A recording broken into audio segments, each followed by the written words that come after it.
Descansará tanto como lo necesite, dijo. Yo dormiré aquí abajo. Como quiera, eso facilitaría las cosas. Estaba harto de Carmen. Se hartaba de todas las mujeres con mucha facilidad. Por lo general, trataban de acercarse demasiado. Vidal no quería a nadie cerca. Eso lo hacía vulnerable. Todo el orden se perdía cuando llegaba el amor. Incluso el deseo era confuso, a menos que uno lo saciara y después siguiera adelante. Las mujeres no comprendían eso. ¿Y qué hay de mi hijo?, preguntó. El niño era lo único que le importaba. Un hombre era mortal sin un hijo. El doctor lo miró sorprendido. Sus ojos siempre parecían ligeramente asombrados tras esos lentes con borde plateado. Cuando su delicada boca estaba a punto de responder, aparecieron Garcés y Serrano en la puerta. Capitán. Vidal cayó a sus oficiales con un gesto de la mano. El miedo en sus rostros jamás dejaba de causarle placer. Incluso lo hacía olvidar cuán miserable era ese lugar, tan lejos de las ciudades y los campos de batalla donde se escribía la historia. Estar en ese bosque de mierda, infestado de rebeldes. Él haría que valiera la pena.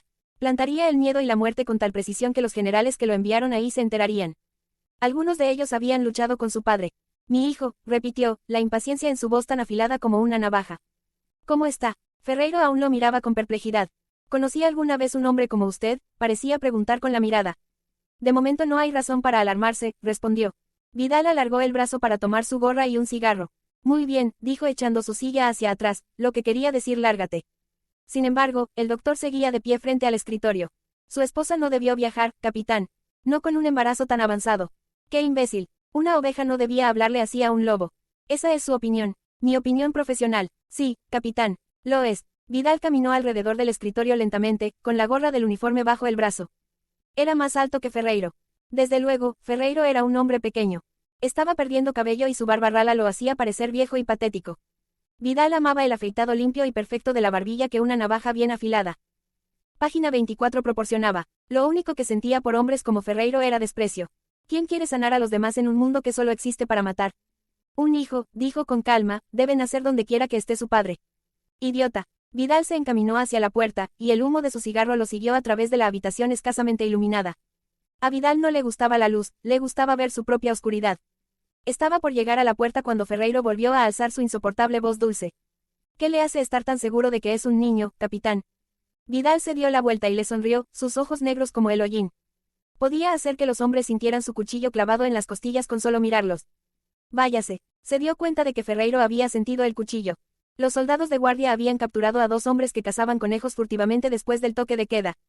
A Vidal le sorprendió que Garcés decidiera importunarlo para algo así, a pesar de que todos sus oficiales sabían cuánto odiaba ser molestado a altas horas de la noche. Cuando salieron del molino, la luna parecía una hoz hambrienta en el cielo. A las 8 detectamos movimiento en el sector noroeste, reportó Garcés mientras atravesaban el patio. Disparos. El sargento Bayona peinó el área y capturó a los sospechosos. Garcés siempre hablaba como si estuviera dictando. Los cautivos, un hombre mayor y uno mucho más joven, estaban tan pálidos como la luna enfermiza. Sus ropas estaban sucias del bosque y sus ojos se veían nublados de culpa y miedo. Capitán, dijo el más joven mientras Vidal lo sometía a un silencioso escrutinio, este es mi padre, señaló al hombre mayor. Es un hombre honorable. Eso lo decido yo, aunque Vidal disfrutaba ver el miedo en el rostro de un hombre, también lo ponía furioso. Y descúbrete la cabeza en presencia de un oficial. El joven se quitó su desgastada gorra. Vidal sabía por qué evitaba verlo a los ojos. Campesino de mierda. Era orgulloso, se notaba en su voz, y lo suficientemente listo como para saber que a sus captores eso no les gustaría. Traían esto, Serrano le entregó a Vidal un viejo rifle. Lo han disparado. Cazábamos conejos, dijo el muchacho. Su orgullo estaba fuera de lugar. ¿Acaso dije que podías hablar? El hombre mayor estaba tan asustado que podía desplomarse en cualquier momento. Asustado por su hijo. Uno de los soldados que lo sostenían le quitó el morral de los hombros encorvados y se lo entregó a Vidal. Este sacó un almanaque de bolsillo que el gobierno republicano había distribuido a todos los granjeros, parecía. Página 25 que lo hubieran leído muchas veces. En la contraportada estaba impresa la bandera republicana y Vidal leyó en voz alta la consigna con desdén. Ni Dios, ni patria, ni amo. Ya veo. Propaganda roja, capitán. Serrano parecía orgulloso y aliviado de constatar que no había molestado a su capitán solo por 2 sucios campesinos. Quizás estos 2 pertenecían a la guerrilla de resistencia contra el general Franco, a los que habían venido a cazar a este bosque maldito. No es propaganda, protestó el hijo. Los soldados leyeron la amenaza en el ciseo de advertencia de Vidal, pero el joven y estúpido pavo real estaba demasiado desesperado por proteger a su padre. El amor mata de muchas maneras. Es solo un viejo almanaque, capitán. No, el muchacho no se callaba. Solo somos granjeros, dijo el padre, tratando de que Vidal apartara la mirada de su hijo. Prosigue, a Vidal le gustaba cuando comenzaban a implorar por sus vidas. Fuimos al bosque a cazar conejos. Para mis hijas. Ambas están enfermas. Vidal olisqueó una botella que sacó del morral del viejo. Agua. Uno tenía que hacer estas cosas con calma para disfrutarlas. Orden. Incluso en estos casos. Conejos. En serio. Sabía que el hijo caería en la trampa. Oh, sí, sabía cómo hacer esto. Los generales no debieron haber malgastado su talento en este bosque, él podría haber hecho cosas grandiosas. Capitán, con todo respeto, dijo el hijo, si mi padre dice que estaba cazando conejos, escondió su orgullo bajo los párpados, pero sus labios lo traicionaron. Con calma. Así es como tenía que hacerse. Vidal tomó la botella de agua y la reventó en el rostro del joven pavo real.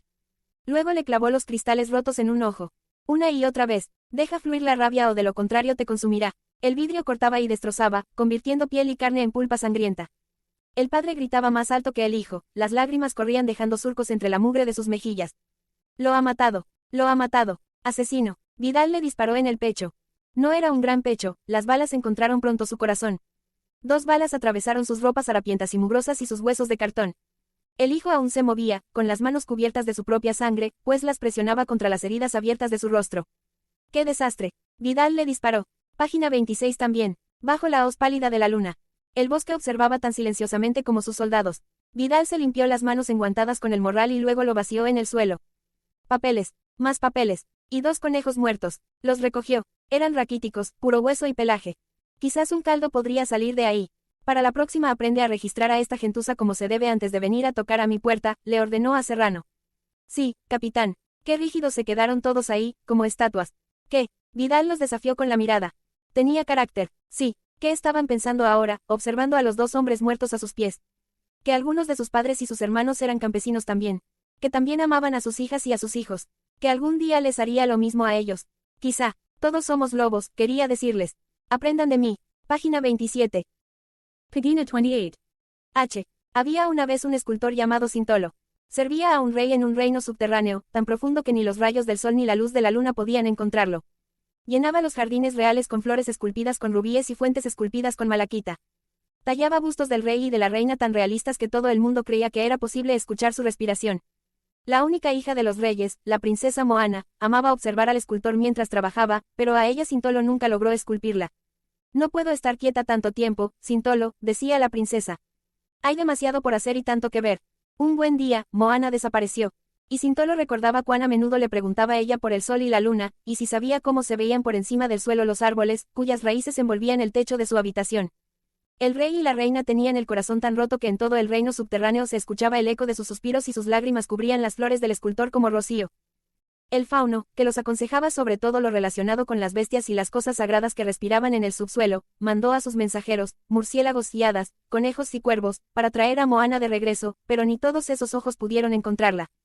La princesa llevaba ya 330 años desaparecida cuando, una noche, el fauno entró al taller de Sintolo, que se había quedado dormido entre sus herramientas. Anhelaba consolar a sus majestades cincelando el rostro de Moana en una hermosa piedra lunar, pero, por más que lo intentaba, no lograba recordar el rostro de la princesa. Tengo una tarea para ti, Sintolo, dijo el fauno, y no puedes fallar. Necesito muchas esculturas del rey y la reina, tantas como frondas tienen los helechos, que asciendan desde el suelo hasta el reino superior. Puedes hacerlas. Sintolo no estaba seguro, pero nadie se atrevía a decirle al fauno que no, ya que éste era bien conocido por su carácter y su influencia sobre el rey. Así que Sintolo puso manos a la obra. Un año después, cientos de columnas de piedra se alzaron hasta el reino superior, mostrando los tristes semblantes de los padres de Moana. Llevaban la esperanza del fauno de que algún día la princesa perdida las encontrara en su camino y recordara quién era. Sin embargo, una vez más, muchos años pasaron y no hubo jamás noticias de Moana. La esperanza murió en el reino subterráneo como una flor privada de lluvia. Sintolo envejeció, pero no pudo soportar la idea de morir antes de que sus habilidades pudieran ayudar a sus majestades a traer de vuelta a su niña perdida. Así que solicitó una audiencia con el fauno. Cuando el escultor entró a sus aposentos, el fauno daba de comer al enjambre de hadas que revoloteaban en su derredor. Las alimentaba con sus lágrimas para recordarles a Moana, ya que las hadas tienden a ser criaturas muy olvidadizas. Página 29, Vuestra Alteza Cornuda, dijo el escultor, me permitís ofreceros mis humildes servicios una vez más para encontrar a nuestra princesa perdida. ¿Y cómo pretendéis hacerlo?, preguntó el fauno mientras las hadas lamían otra lágrima de sus garras. Os ruego me permitáis no responder esa pregunta, dijo Sintolo. Aún no sé si mis manos serán capaces de crear lo que visualizo en la mente. Espero, no obstante, que a pesar de mi silencio estéis de acuerdo en posar para mí de modo que pueda esculpiros. ¿A mí?, preguntó el fauno, sorprendido ante la petición de Sintolo. Sin embargo, en el rostro del viejo vio pasión, paciencia y la más valiosa de las virtudes en tiempos desesperanzados, ilusión. Así que pospuso el resto de sus tareas, que eran muchísimas, para poder posar pacientemente ante el escultor. Sintolo no usó piedra para esta escultura.